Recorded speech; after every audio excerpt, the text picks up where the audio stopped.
Yo, what's up, guys? Got my nephew in the background. You know what I'm saying? He's doing something on the phone, watching something. I don't know. But watched the Microsoft conference, and y'all might think I'm crazy, but I honestly thought exactly what I thought last year for the most part was that they showed games. You know what I'm saying? Microsoft showed games. Um, but even though it wasn't remotely as much of gameplay footage that we saw from the first time they showed gameplay footage of Tomb Raider in E3, I'm most excited for Tomb Raider all over again. Just is what it is. Like it's the game I'm looking forward to the most. Just like the time before when I was up here talking about Tomb Raider and how the shit's gonna be a beast. Like I am looking forward to the new Tomb Raider. Plain and simple. I think it was called what? The rise of the Tomb Raider or whatever. And to me, it makes sense. The first game was about her kind of getting out of her original kind of mold of what she was, being kind of timid and scared about it, and kind of building towards this hero. And I guess in the second one, she is going to really become this hero, the Tomb Raider. So, I get it. I get why they called it that. Um, and yeah, it's even though we didn't really see any gameplay like talking about, I'm pretty positive it's going to be a fucking really good game. If it's anything like what they previously released, but just built upon and made better, then the game is going to be dope. God damn, my phone is going off. You hear that shit? Hear that shit? God damn. But anyways, besides that, I mean, I've told y'all before, I'm Halo the fuck out. You know what I'm saying? Uh, that whole Master Chief collection they got is cool. You know what I'm saying? That's dope.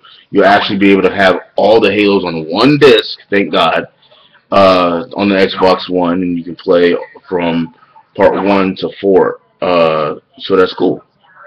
But I don't think they have like ODST and reach. Like I don't know.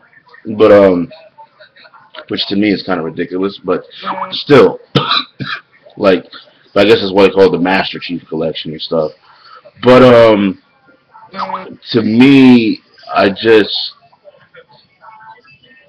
it was cool. I like that. But if I get an Xbox One, I can't honestly say that I will get that. You know what I'm saying? Like honestly, I really can't say I would. I mean, maybe there's other people that are more into Halo still, more excited for Halo. Then okay, more power to you. But not me. They showed other games. The I I honestly believe that the showing for Project Spark this time around was weaker than the initial time they showed it. This time it was a whole bunch of CG bullshit. Then they showed like a few little things of like creating like little worlds and stuff, little maps and landscapes, and that was it. And they showed Conquer at the end, and I was like, okay, so you have Conquer, which has a huge following. People love Conquer's Bad Fur Day. People always want a new Conquer game. You know there's a fan base, a huge following to want a Conquer game.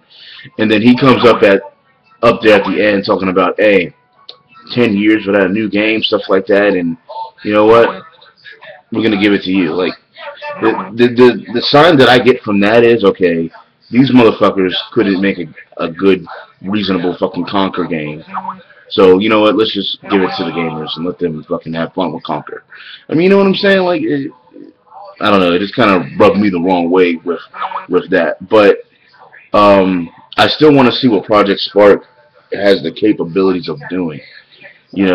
It does seem like it's a pretty cool idea and all that stuff with all being able to create all these different types of games and everything, just like Little Big Planet, but in an Xbox platform. So that's good. That is good. I like that.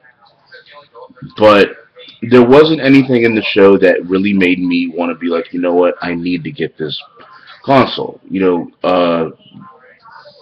Where was Quantum Break? Like, You know, if I can remember right, it wasn't even there. Like, uh, I don't know. I thought it was okay. I thought it was okay. They did show games. You know what I'm saying? You can't say they didn't show games. They showed games. It just depended on if they appealed to you or not. Call of Duty looked cool, but it's not something I got to go out and get a fucking Xbox to play. Assassin's Creed looked dope. That shit looked dope, but some of it looked like it was pre-rendered. Like it went too smoothly. You know what I'm saying? That showcase that they had went too fucking smoothly. Like there's a problem there. You know what I'm saying? Like it's. I don't think that was actual live gameplay. You know, but unless they were like seamlessly like played it perfectly. The same thing with the division. It's like, okay, this might be how the game actually looks, but at the same time, like, is this actually live? But it is what it is, man. The division looked dope also, but at the same time, just like I said, it's not like I have to go out and get Xbox One for the division. It's just there was actually this game wasn't exclusive either. It's just that it said it was going to be on the Xbox first, and it looked like it was called Inside. I think I mentioned this before not too long ago, but I didn't really talk about it. It's called Inside, and it looks like the sequel to Limbo. Like it looks just like these old screenshots that I saw, like early screenshots of the sequel to Limbo. Like it looks just like it. I mean, it has like the little kid looking dude and everything, and it just looks like it. I mean, I understand that uh, the surroundings and the environment weren't the same, but it just gave me that exact kind of vibe and everything. It just that maybe he switched the name of it or some. I don't know. I don't know. Maybe I could be completely off base. I'm not sure. um, the Fable game. The Fable game graphically, I thought looked pretty good. It was like a mixture of like this cartoonish kind of world, but it had like this little sense of like very kind of polished to it. Like it looked very clean, and I liked it. But the thing is that it's not the Fable game is something that you would literally have to have buddies to play with. If you got a good online group of buddies to play with, then I think the Fable game will probably be pretty fun. But the problem is that it wasn't really Fable.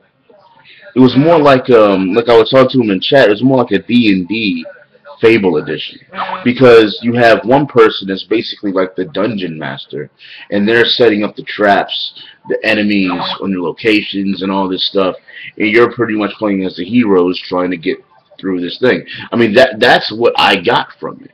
It was like a D&D game, but they were like, you know what, we're gonna make it a Fable type style.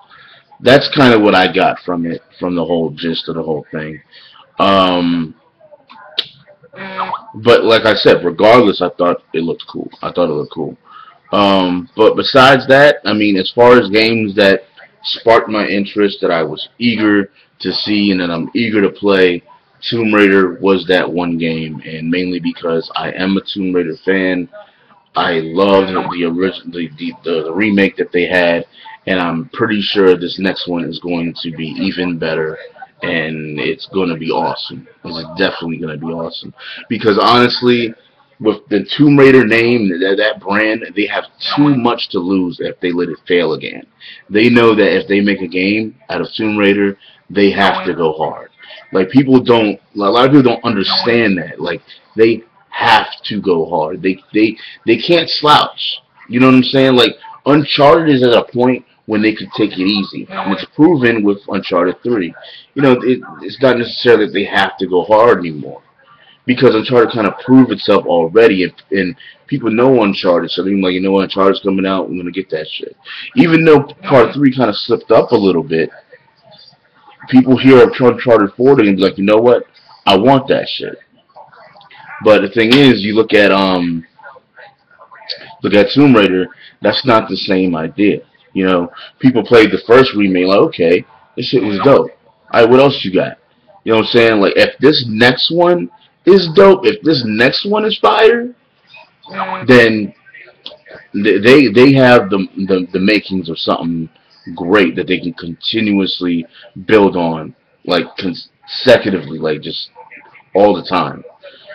And sometimes can they go ahead and take it a little easy? I mean, hopefully they don't, but they will have that little leeway there because things will be forgiven sometimes. But you know how these companies do. But it is what it is. I'm done talking about this. That's kind of just my like off the top of the head rant about it. But yeah, I'm still waiting for these lineup of games that I'm really looking forward to. That's gonna make me want to get an Xbox One. I think when I see a Gears and maybe like two or three other games that I really want, I would probably consider getting the Xbox One, but it's not even a remote possibility right now. Last thing I will say is Sunset Overdrive. I've always been interested in that ever since I first seen it. It looks cool. It looks cool. It looks fun. But anyways, guys, I'm out of here. Thanks for watching. Sam Plu, Dub Central, deliberating on games. E3, B.